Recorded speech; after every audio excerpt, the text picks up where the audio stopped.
Bago natin ipagpatuloy, shoutout muna sa ating mga masugid na taga-subaybay, MSG Vizcaya, Ruel Castro, Roy Pamintuan, at Jeffrey Molina, maraming salamat po sa inyo. Kabanata 3361. Swash! Agad na pinutol ni Rachel ang braso ni Croy. Tumalsik ang dugo kung saan-saan. Ito ay isang kakila-kilabot na tanawin. Wala nang oras si Croy para sumigaw. Kinagat niya ang kanyang mga ngipin habang nakasalampak sa likod, sinusubukan ang kanyang makakaya upang matiis ang sakit. Dahil siya ay isang bihasang manlalaban, malinaw na nararamdaman niya ang layunin ng pagpatay na nagmumula kay Rachel. O sa halip, binalak siya ni Rachel na patayin kapag naabutan ni Croy si Harvey. Habang umuurong si Croy, ibinaba ni Rachel ang kanyang espada. Mas mabilis ang bilis niya kumpara sa tinidor na hinagis niya kanina. Kinilabutan si Croy sa bilis at lakas ng paghagis ni Rachel. Likas niyang sinubukang iwasan ito ng mabilis hanggat maaari. Ngunit kahit na siya ay mabilis, si Rachel ay mas mabilis. Nang mag-react si Croy, kahit konti ay tumagos na sa katawan niya ang talam. Arg! Bumagsak si Croy sa lupa, namula ang mukha sa takot, bago tuluyang nalagutan ng hininga. Hindi niya inaasahan na ang isang dalubhasa na tulad niya ay mahuhulog sa mga kamay ng sinuman sa isang lugar na tulad nito. Ngunit gaano man siya kaput at galit, wala siyang ibang magagawa kundi iwan ang mundo na ganoon na lang ang pakiramdam. Nagulat ang karamihan. Napatitig sila kay Rachel, hindi makapaniwala sa kanilang mga mata. Siya ay malinaw na isang magandang babae. Paano siya napakalupit? Maging si Shena ay medyo nagulat din dito. Siyempre, hindi niya inaasahan na ang mga nasasakupan ni Harvey ay magiging mapagpas siya. Magaling! Pinatay mo si Mr. Croy. Gaano ka kalapastanggan sa batas? Napa-atras ng ilang hakbang si Dahlia bago tumawa. Mukhang balak mo akong ipaglaban hanggang sa mapait na wakas. Kung gayon, huwag mo akong sisihin sa susunod na mangyari.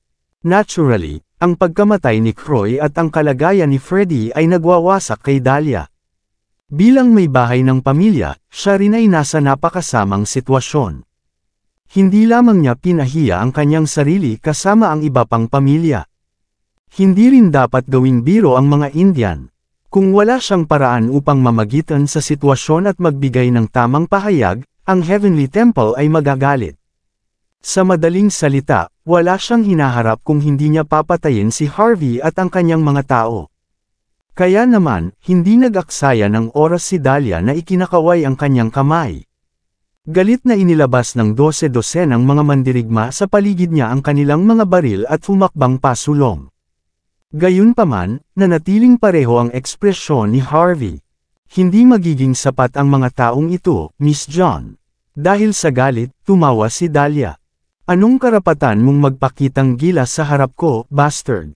Sa tingin mo magagawa mo ang lahat ng gusto mo dahil lang sa may King of Arms na kabilang sa bodyguard mo. May sasabihin ako sa'yo. Ang mga tao dito ay napakahusay sa martial arts. Maaaring maipagmalaki mo ang iyong weapon king sa ibang lugar. Ngunit hindi siya magiging sapat upang protektahan ka sa isang lugar na tulad nito. Napakaraming armadong tao dito, handang gawin ang aking mga utos.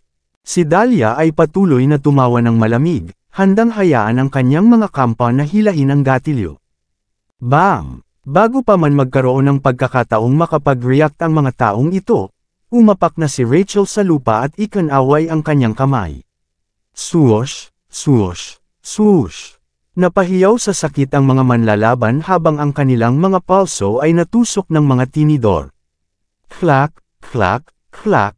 Agad na bumagsak sa lupa ang kanilang mga baril, at ang mabangis na mga kasamahan nila ay agad na nawalan ng gana na makipaglaban. Nakahiga sa lupa ang bawat isa sa mga kampa ni Dahlia, si Dahlia lang ang naiwang nakatayo doon. Malamig ang mukha niya habang pilit na umatras. Buhay ako, Miss John. May balak ka bang umalis habang nakatayo pa ako dito? Sa wakas ay tumayo si Harvey at humakbang pasulong. Napakabagal ng kanyang mga galaw, ngunit agad siyang sumulpot sa harapan ni Dahlia. Pagkatapos ay tinapik siya nito sa balikat. Biglang napatahimik si Dahlia ng nakakatakot na pressure.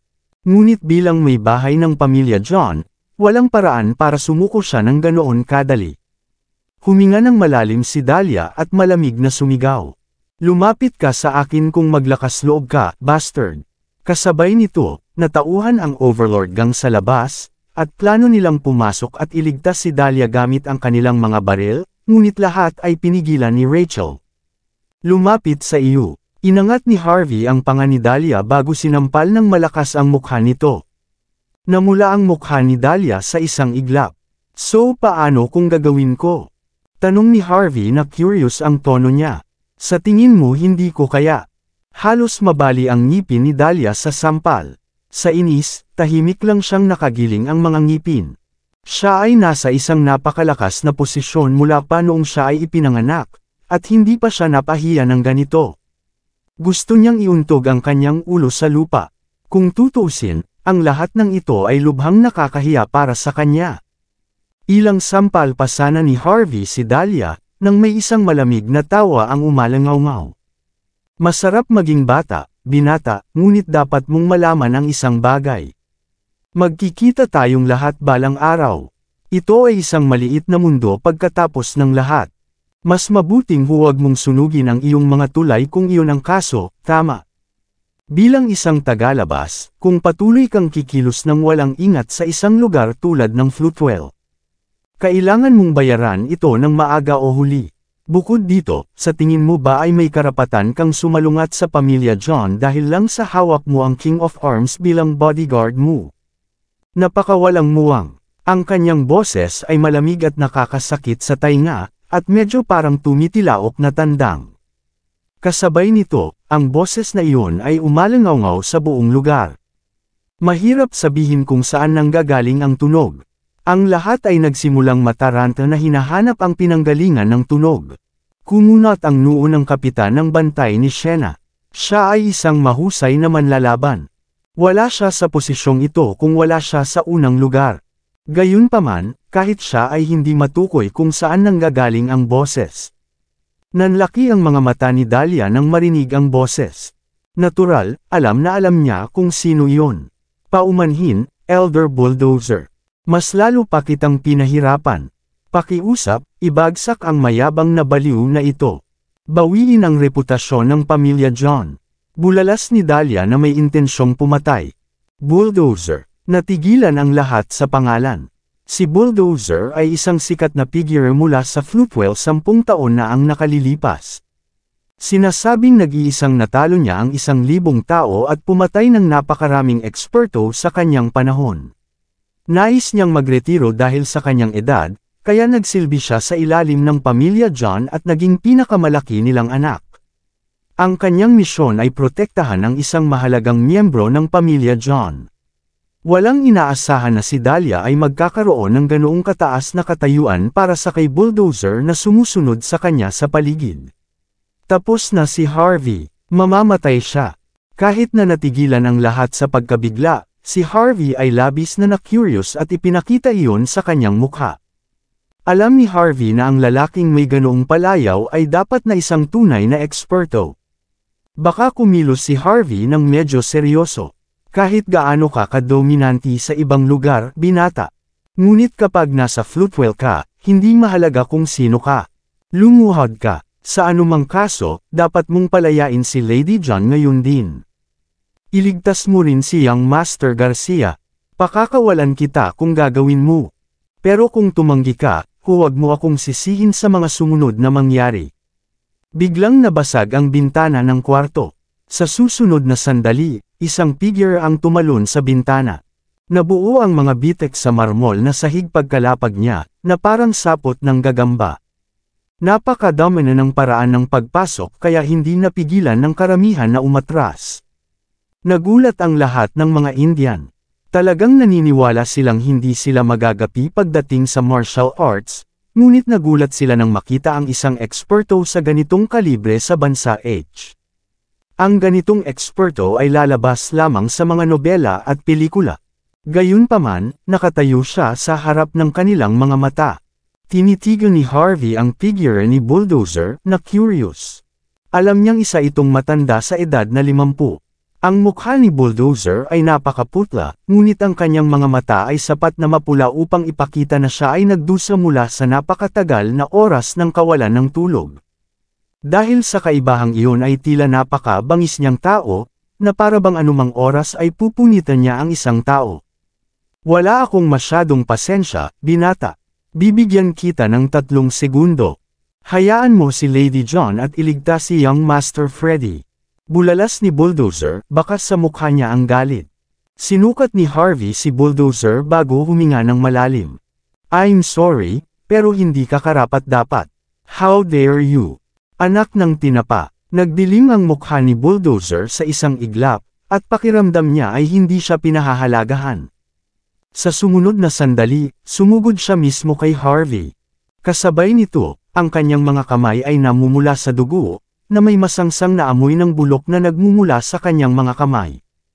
Ito ang maalamat na bloodshot hands. Ang taong nalantad dito ay agad na mahahawa, at ang matinding sakit ay mawalan agad ng kakayahan ng sinuman. Natural, gustong ipakita ni Bulldozer kay Harvey ang kanyang lakas at ipaunawa kay Harvey kung gaano siya kalakas kumpara sa kanya. Gusto niyang turuan ng leksyon si Harvey. Nang malapit nang tumama ang palad ni Bulldozer kay Harvey, isang figure ang kumislap, at ibinaba niya ang kanyang espada. Sakto namang nagpakita si Rachel. Klang! Mabilis na nag-counter-attack si Bulldozer. Isang nakakatakot na kapangyarihan ang lumabas mula sa kanyang palad habang hinahampas niya ang espada ni Rachel mula dito. Ang shockwave mula sa impact lamang ang nagpaalis ng ilang tao. Ngunit sabay-sabay na umatras sina Bulldozer at Rachel na parang pantay sila sa isa't isa. How dare you show off using someone else's power? Nanginginig ang mga kamay ni Bulldozer sa galit. Kung hindi dahil sa babaeng ito, bangkay ka na ngayon. Sa tingin mo hanggang kailan kanya mapoprotektahan?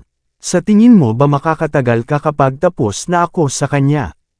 Natural, naniniwala si Bulldozer na ginagamit lamang ni Harvey si Rachel para ipakita ang kanyang kapangyarihan. Nagkibit-balikat lang si Harvey. Sabihin mo na kapag pinatay mo na siya. Ngumisi si Bulldozer bago bumulusok kay Rachel, nagsimula ng isang malaking laban. Si Bulldozer ay may karapatang magpakitang gilas, dahil sa expert talaga siya. Kung ikukumpara kay Croy, malayo na siya sa kay Croy na liga. Ang kanyang bloodshot na kamay ay hindi maihahambing na nakakatakot, bawat galaw niya ay puno ng pangingibabaw at nagdadala ng nakakatakot na baho. Damang-dama ang mga shockwaves sa tuwing dumarating ang kanyang atake, na para bang gusto niyang lumunin ng buo ang kanyang kalaban. Si Rachel ay isang bihasang manlalaban, muli niyang hinugot ang kanyang espada upang lumaban. Ngunit dahil medyo kapansin-pansin pa rin ang kanyang mga galaw, patuloy na naghahanap si Bulldozer ng malambot na lugar para simulan niya ang kanyang mga pag-atake. Kahit na hindi malubhang nasugatan si Rachel sa estadong iyon, duhado pa rin siya. Masayang nagtawanan si Dahlia at ang iba pa habang nanunood. Naturally, sa kanilang mga mata, ang pagpapakitang tao ni Harvey ay matatapos kung papatayin si Rachel. Sa kabila nito, hindi nagpakita ng emosyon si Rachel, kumalma siya habang pinapaalala sa sarili ang mga turo ni Harvey, at ginawang mas mabilis, mas malakas, at mas mahirap ang kanyang pag-indayog. Klang, klang, klang. Ang espada at ang bloodshot hand ay kumikislap kung saan-saan. Hindi nagtagal, napuno ng pagpatay ang buong silid. Ang bawat tao'y likas na humakbang pabalik. Maingat na kinaladkad ng Overlord gang si Freddy at ang iba pang nasugatan sa labas. Habang gumagawa ng mas maraming puwang para sa magkabilang panig upang lumaban, mayroon din silang mas magandang pagkakataon na mapalibutan si Harvey. Sayang naman at si Harvey ay nasa kamay niya pa rin si Dahlia. Ang Overlord gang ay hindi mangangahas na gumawa ng anumang padalos-dalos kung si Dahlia ay nasugatan. Nag-aalala si Shena na makitang nagbabago ang mga bagay. Kaya, gumawa siya ng ilang mga galaw ng palihim. Kung matalo si Rachel, malalagay sa matinding panganib si Harvey. Kumilos na sana si Shena, kaya lang, ang batas ay pumipigil sa kanya at sa status niya. Sabi nga, tinuruan na siya ng kahalagahan ng batas mula pa noong bata pa siya. Nadama niya na medyo sumasalungat siya sa pag-iisip na labagin niya ang batas sa kanyang sariling kagustuhan. Ang tanging magagawa niya ay tahimik na ipagdasal ang tagumpay ni Rachel. Klang, klang, klang. Pagkatapos ng isang dosenang galaw, mahirap sabihin kung sino ang nanalo. Matapos magkaroon ng mataas na kamay sa maikling panahon, ang mukha ni Bulldozer ay nagdilim. Inilabas niya ang kanyang espada at tumalon sa hangin bago hamampas. Ang aura ni Bulldozer ay sumabog sa mismong sandaling ito, at sumugod siya pasulong, kitang-kita ang kanyang hangarin sa pagpatay. "Mamatay ka, bastard!" Sigaw niya, na parang siya mismo si kamatayan. Natural, hindi na nagpigil si Bulldozer. Maging ang hangin mismo ay nagsimulang kumaluskos mula sa laslas. Ang isang ordinaryong tao ay mawawala ng lakas ng loob na tumakbo, lalo pat lumaban. Gayunpaman, nanatiling kalmado si Rachel. Ang bilis ay ang tanging paraan sa pangmatagalang tagumpay. Tunay na naliwanagan si Rachel. Isang malamig na kislap ang sumili sa kanyang mga mata bago niya itinutok ang kanyang espada sa leeg ni Bulldozer. Ganap na binigay ang mga depensa nito habang ginagawa niya iyon. Kabanata 3365. Mabilis at nakamamatay ang pag-atake. Itinaya ni Rachel ang kanyang buhay para lang sa suntok na iyon. Magkasabay na mamamatay ang magkabilang panig. Ang ekspresyon ni Bulldozer ay naging galit na galit, at hindi siya makapaniwala na gagawa ng ganito si Rachel in the first place. Walang pakialam si Rachel sa sarili niyang buhay, ngunit hindi pareho si Bulldozer. Naglingkod siya sa ilalim ng pamilya John upang tamasahin ang isang buhay na puno ng kayamanan at kasaganaan, at hindi mabuhay ang kanyang buong buhay na may kutsilyo sa kanyang kamay. Ayaw niyang mamatay. Sinubukan ni Bulldozer na ipagtanggol ang kanilang sarili sa hangin, at ang kanyang nakakatakot na mga laslas ay agad na naging isang dosenang iba't ibang galaw sa hangin. Klang, klang, klang. Lumilipad ang mga spark sa buong lugar. Ang tunog ng pagbangga ng bakal sa buong kwarto ay maririnig. Maya-maya pa ay bumagsak si Rachel sa kanyang likuran. May dugo na lumabas sa kanyang bibig, at nawalan na ng kulay ang mukha niya, at napahampas siya sa lupa. Nakatayo si Bulldozer sa kanyang harapan, ang kanyang mga braso ay may mga galos. May malalim na sugat sa kanyang dibdib. Laking gulat niya. Hindi niya akalain na maghihirap siya ng ganito kahit na nagpasya siyang magtiis. Nakakatakot na kapangyarihan sa murang edad. Talagang magiging God of War siya kung patuloy siyang lalago. Ang mga mata ni Bulldozer ay puno ng paninibugho. Buong buhay niya ay lumaban na siya, ngunit hindi pa siya napalapit sa pagiging isang Diyos ng digmaan. Kung ganoon nga ang kaso, anong karapatan ng isang dalaga para maging Diyos ng digmaan? Hindi na mapakali si Bulldozer na sumunod sa mga alituntunin ng underworld. "Pumunta ka, barilin mo siya," bulalas niya pagkatapos ng malamig na panunuya. Wala na siyang lakas para magpakitang gilas. Tinikit ng isang overlord gang ang kanyang mga mata matapos marinig ang mga salitang iyon. Nang makita nila ang tingin ni Dahlia, agad nilang itinutok ang kanilang mga baril kay Rachel, handang hilahin ang gatilyo. Pero bago pa nila magawa, humarap na si Harvey sa harap ni Bulldozer. Agad niyang sinipa si Bulldozer sa dibdib. Gustong iwasan ni Bulldozer ang pag-atake, ngunit huli na ang lahat. Mga bitik, nagyelo si Bulldozer. Nagkaroon ng malakas na kalusko sa pinakamahalagang sandali, at nabasag ni Harvey ang sternum ni Bulldozer sa isang sipa. Kalmadong tumalikod si Harvey, at sumili ang isang mainit na ngiti. Sinubukan ng lalaking ito na patayin ang mga nasasakupan ko. Pinagtatanggol ko lang siya, wala kayong pakialam, di ba? Matapos marinig ang mga salita ni Harvey at makita ang kanyang mga galaw. Natigilan ang lahat, natahimik ang buong lugar, bumagsak si Bulldozer sa lupa. Gulat na napatingin siya kay Harvey, hindi man lang makapagbitaw ng salita. Sa wakas ay naunawaan niya na si Harvey ay nasa itaas ng liga ni Rachel. Ang kanyang pagmamataas at pagkiling ay pawang mga pagnanasa. Tutal ako ay isang tanga. Puno ng puot na nakahiga si Bulldozer sa lupa na paralisado. Bahagya siyang nakahinga. Kahit na hindi pa siya patay, malamang na baldado na siya sa oras na ito. Ang mga tao ay hindi makapaniwala sa kanilang nakita. Maging si Shena ay lubos na nataranta. Nabugbog lang ang isang legend na ganito. Sa puntong ito, hindi lamang naging walang galang si Harvey sa pamilya John.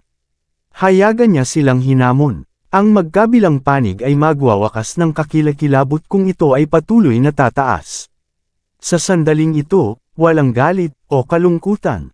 Tanging takot lamang ang naramdamang lumabas ng silid. Bumalik sa katinuan si Dahlia pagkatapos ng mahabang paghinto. Ang pagkakalmado sa kanyang boses ay ganap na napalitan ng walang katapusang galit at pagsuway. Pumunta ka, lahat kayo, patayin sila, patayin silang lahat ngayon din. Alam niyang tapos na siya nang magsimula ang lahat. Namatay sina Young Masters Myers at Croy. Halos hindi na makagalaw si Bulldozer. Masama ang kalagayan ni Freddy. Kailangan niyang magbayad ng mabigat na halaga para sa lahat ng ito. Maaaring kailanganin niyang mawala sa Floatwell pagkatapos ng insidenteng ito. Kaya, nagpasya siyang bumaba kasama ang kanyang mga kaaway. Sa sigaw ni Dahlia, itinutok ng Overlord Gang ang kanilang mga baril kay Harvey, na malamig ang kanilang mga tingin. Gayunpaman, walang nang ahas na hilahin ang gatilyo. Malamig ang ekspresyon ni Dahlia habang patuloy ang pag-dial sa kanyang telepono. Nagsisiksikan ang mga tao sa labas ng lugar pagkatapos niyang ipatawag ang napakaraming tao ng di nagtagal, may humigit kumulang 1,000 tao na nakatayo sa labas. Malinaw, gusto ni Dahlia na mamatay si Harvey sa lahat ng mga gastos. Si Harvey, gayunpaman, ay kalmadong naglakad pasulong at tinapik si Dahlia sa mukha. Sinisikap mo pa ring lutisin ang problema sa karahasan.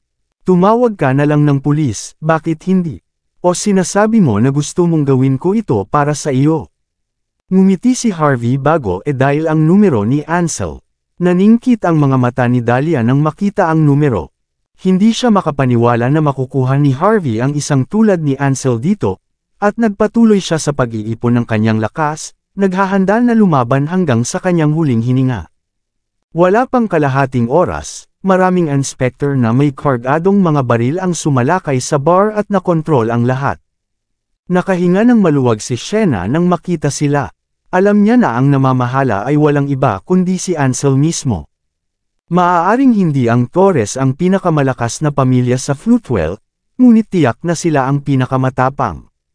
Hindi lamang si Dahlia at ang mga Indian, maging si Harvey ay ipinadala sa istasyon ng pulisya. Matapos imbestigahan ang sitwasyon, napagtanto ng pulisya ang kalubhaan ng sitwasyon noong gabing iyon. Walang choice si Ansel kundi ikulong si Harvey para sa pagtatanong. Hindi nagalit si Harvey, kung maling gamitin ni Ansel ang kapangyarihan niya at hahayaan niya ito, siguradong mababa ang tingin niya sa mga past students niya. Pinapatay mo kami dito, Sir York.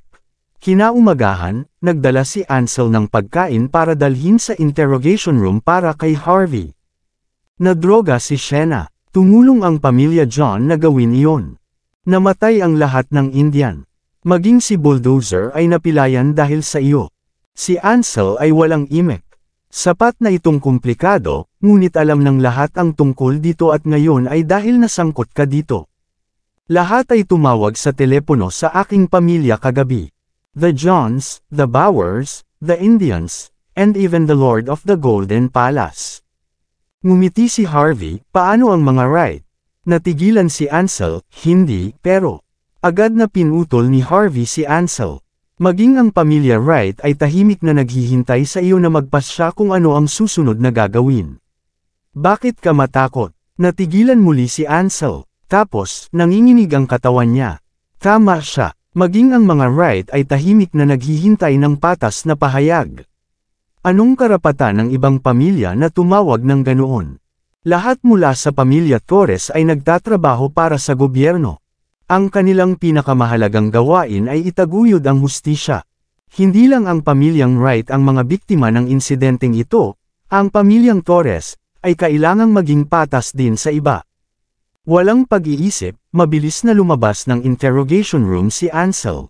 Makalipas ang 2 oras, muling nagpakita si Ansel. Ang lahat ay itinakda sa bato. Tapos na, Sir York, sabi ni Ansel, na magalang na nakatayo sa tabi ni Harvey. Inimbestigahan namin ang lahat mula sa iyong panig. Ang iyong aksyon ay itinuturing na isang gawa ng katapangan at pagtatanggol sa sarili. Hindi ka lang palalayain, pero bibigyan ka rin ng mga pulis ng medalya ng mabuting mamamayan.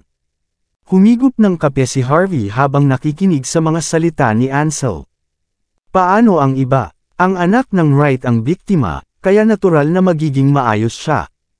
Makakatanggap din siya ng nararapat na kabayaran para sa insidenteng iyon. Ang mga Indian ay mabigat na parusahan, ngunit dahil sa diplomatic immunity, sila ay pinalaya sa ngayon. Ibig sabihin, hindi sila pinapayagang umalis sa hangganan at kailangang pumunta rito tuwing sasabihin namin sa kanila. Tungkol sa pagiging kasabwat ni Dahlia sa buong sitwasyon, dapat siyang arestuhin bago natin malaman ng eksakto kung ano ang nangyayari. Si Freddy ang pangunahing nagkasala, ngunit ang pag-inom ng masyadong maraming asul na tableta ay naging sanhi ng kanyang pag-atake sa puso at pagdurugo. Para siyang patay sa puntong ito. Walang gagawin ng pulis sa kanya hanggat hindi siya nagising. Lahat ay ginawa ayon sa batas. Huminga ng malalim si Ansel. Walang paraan upang mapasaya ang lahat, ngunit iyon ang magagawa natin ngayon. Hindi masama. Tumango si Harvey. Hindi bababa sa pamilyang Torres ang buong pangyayari dahil sa ibang pamilya. Sa pamamagitan nito, ang pamilya Torres ay magiging ang tanging master na natitira sa Floatwell maaga o huli. Si Big Boss ay higit na magtitiwala sa iyong pamilya. Tataas lang ang status ng iyong pamilya. Mapait na tumawa si Ansel. Sinasabi mo iyan, ngunit karaniwang lumalaban tayo sa lahat ng iba pang puwersa dito sa puntong ito. Mukhang hindi gaano ngayon, ngunit ang mga taong iyon ay hindi magdadalawang isip na lumaban kapag nagkaproblema tayo sa hinaharap. Tumayo si Harvey at tuwang-tuwa na tinapik si Ansel sa balikat. Huwag kang mag-alala, Ansel. Hanggat ang iyong pamilya ay patuloy na itinataguyod ang hustisya gaya ng nakasanayan, kahit na ano pa. Puprotektahan kita kahit na ang pamilya Wright ay hindi. Huwag mong kalimutan iyon. Mas maingat ako kaysa dati, ngunit ako pa rin ang head coach. Fine, enough talking, babalik na ako sa kama. Hindi pa ako tapos sa gawain ni Elder Torres, tutal kailangan kong lumahok sa mga kwalifikasyon ng Longmen Summit. Pagkatapos ay lumabas si Harvey ng interrogation room na may hawak na jacket. Nakahinga ng maluwag si Ansel. Sa mga panatag na salita ng head coach, malulutas niya ang anumang problema hanggat nananatiling tuwid ang pamilya Torres. Kahit na ang ama ni Ansel ay hindi napagtanto na ang kanyang pamilya ay nakakuha ng isang proteksyon na napakalakas dahil lamang sa insidenteng ito. Maraming salamat sa lahat ng sumusubaybay. Please subscribe and follow my YouTube and Facebook channel, Filipino Novel. Maraming salamat po. Isang Haval sedan ang nakaparada sa labas ng Floatwell Police Station. Bumukas ang pinto ng sedan nang lumitaw si Harvey. Lumabas si Shena na may matamis na ngiti. Nandito ka na sa wakas, Sir York. Kung hindi ka pakakawalan, magigilty ako sa natitirang bahagi ng aking buhay, sabi ni Shena na may malungkot na mukha. Sa status niya, mapapalabas niya si Harvey sa kulungan sa isang tawag lang sa telepono. Pero dahil sobrang extraordinary ang status niya, may mga bagay na kahit siya ay hindi niya magawa. Ito ang dahilan kung bakit laging nagagawa ng mga kontrabida sa mga pelikula ang anumang bagay, habang ang mga bida ay laging napipigilan. Pagkatapos ng lahat, ang ilang mga tao ay naruroon upang protektahan ang batas at katarungan, at wala silang pagpipilian kundi maging isang halimbawa para sa mga tao. Dahil doon, hindi pa nagplano si Shena na tumawag noong una. Sa halip, plano niyang lihim na maghukay ng ebidensya ng pakikipagsabuatan ng pamilya John sa kaaway at arestuhin ang mga salarin kung si Harvey ay kanilang dayain. Buti na lang nakalabas agad si Harvey. Nangangahulugan ito na ang Floatwell ay isang lehitimong lugar pa rin. Tungkol naman sa pagkakakulong kay Dahlia, kahit na may posibilidad na makalaya siya sa hinaharap, nanalo na ang batas. Napakabait mo naman. Self-defense lang ang ginawa ko. Magiging biro ang batas kung ako ay makulong sa likod ng mga rehas sa buong buhay ko. At saka, kasama ka rito, walang makakahawak sa akin, casual na sabi ni Harvey, na nakangiti ng masigla. Napabuntong hininga si Sienna. Dapat mong malaman ang tungkol sa aking kasalukuyang pagkakakilanlan, Sir York. Dahil dyan, hindi kita mapoprotektahan. Ikaw ang nagligtas sa akin, ngunit wala akong magagawa o ibalik ang pabor. Minsan, parang pabigat sa akin ang pagkakakilanlang ito. Ngumiti ulit si Harvey bago tinapik si Sienna sa balikat.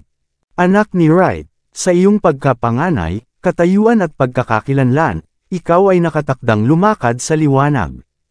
Hindi lamang kailangan mong magpakita ng halimbawa para sa mga tao, ngunit kailangan mo ring itaguyod ang batas sa harap ng milyon-milyong tao. May mga bagay na hindi mo dapat isipin. Huwag ka ring makonsensya. Hindi kita sinisisi. Sa kabilang banda, gusto talaga kita. Si Sienna ay medyo mainitan ang ulo at suwail sa kanyang mga kilos. Ngunit naunawaan niya ng husto ang kanyang pagkakakilanlan. Dahil sa kanyang katayuan at pagkakakilanlan, siya ay isang taong hindi kailangang isipin ang kanyang mga pribilehiyo. Sa halip, lagi siyang magiging tapat at patas sa lahat ng bagay. Huwag mong sabihin yan. Magiging guilty talaga ako tungkol dito. Namula si Sienna. Pagkatapos, may pumasok sa isip niya. Upang ipakita ang aking paghingi ng tawad, nagpasya akong bigyan ka ng 10 bahay. Huwag kang mag-alala, Sir York. Binili ko ito gamit ang investment money na kinita ko noong college. Ililipat ko ang mga bahay sa pangalan mo. Huwag mo ring subukang pigilan ito. Inilabas ni Sienna ang kanyang cellphone at ipinakita kay Harvey ang mga lokasyon ng mga bahay. Lahat sila ay nasa bagong binuo na distrito ng Floatwell. Sinasabing ang mga bahay sa unang yugto ng proyekto ay ibinento lahat sa mga royalty mula sa buong mundo. Mayroong halos 10,000 bahay na itinayo sa ikalawang yugto na malapit ng ibenta.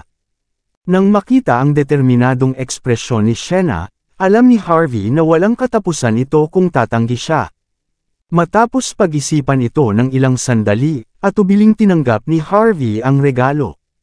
Kasabay nito, naghahanap siya ng pagkakataon na ibalik ang isang bagay na may katumbas na halaga. Tutal magkaibigan naman sila. Natural na ibalik ang pabor. Tinanggihan ni Harvey ang alok na tanghalian ni Sienna.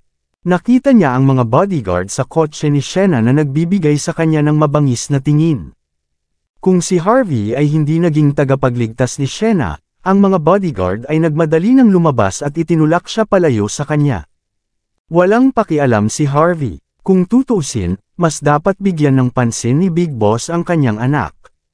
Pagkatapos ng nangyari kagabi, hinding-hindi papayagan ni Big Boss ang sinumang lalaki na mag-isa na kasama kay Sienna. Higit sa lahat, ayaw ni Harvey na maakit ang atensyon ni Big Boss.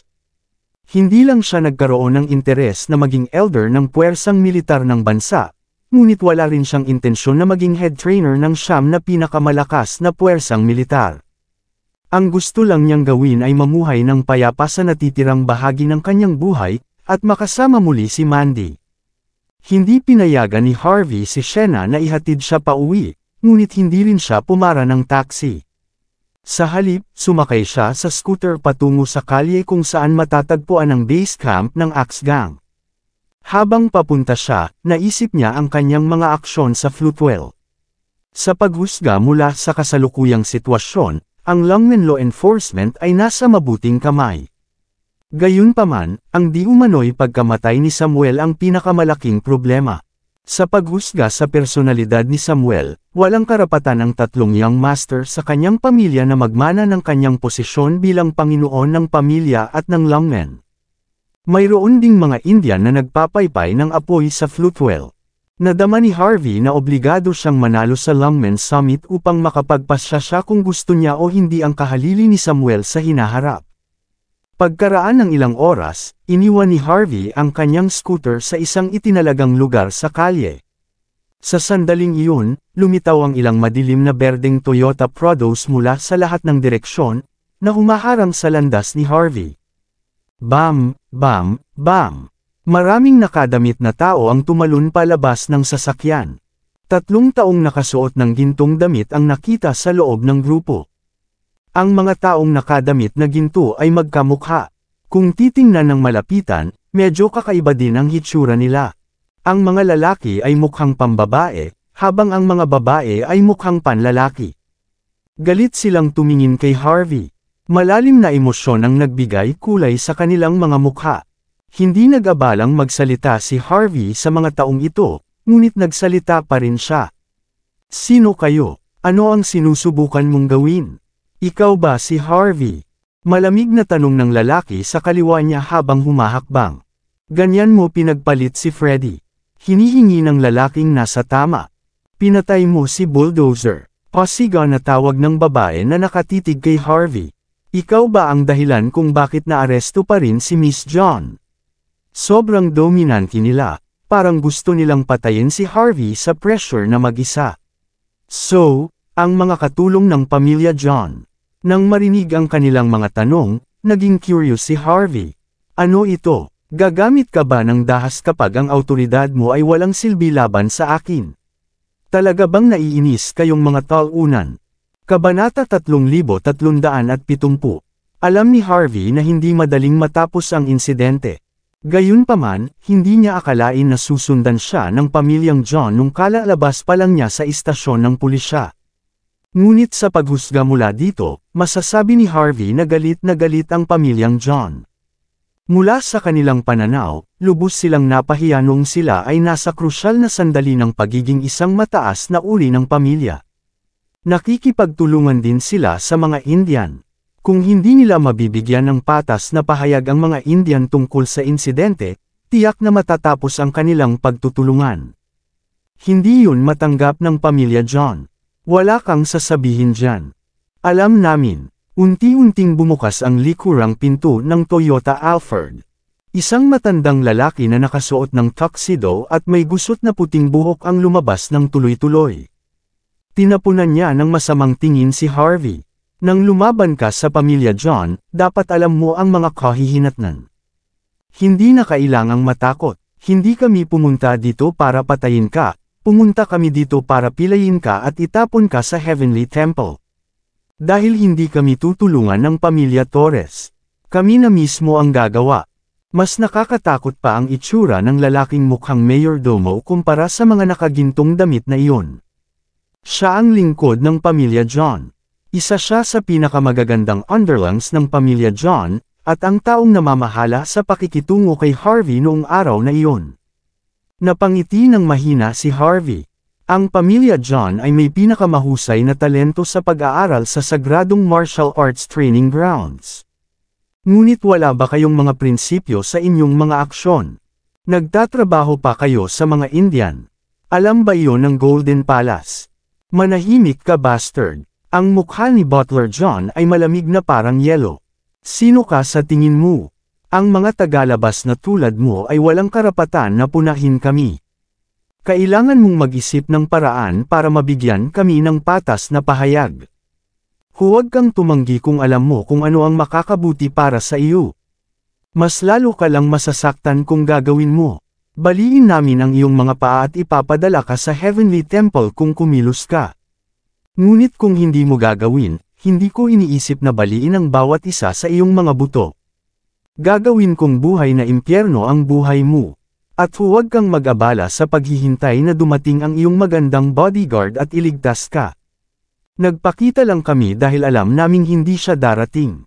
Anyway, mamamatay ka. Malamig na kumikinang ang mga mata ni Butler John. Hindi mo kailangang maniwala sa akin, ngunit huwag kang magsisi sa huli. Ako ang pinakamagaling sa pagpapahirap sa mga tao. Hindi ka ba natatakot sa pulis? Paano ka nang ahas na pabayaan ang buhay ng tao ng ganoon kadali? Mahinahong tanong ni Harvey. Pulis. Malamig na tumawa si Butler John. Ang pulisya ay may pananagutan sa kung ano ang nasa publiko, ngunit kung ano ang ginagawa namin ay kabilang sa underworld. Lahat ng nangyayari sa underworld ay nananatili doon. Kahit na ang Diyos ay hindi ka maaalis dito. Tapos ka na. Mayabang na nag-cross arm si Butler John, na parabang nakontrol na niya ang sitwasyon. Napakakahanga-hanga. Sobrang takot ako. Mapanuksong ipinalakpak ni Harvey ang kanyang mga kamay. Kung ganoon ka kahanga-hanga, bakit hindi mo ako hayaang magpatawag ng isang tao dito upang patunayan ito?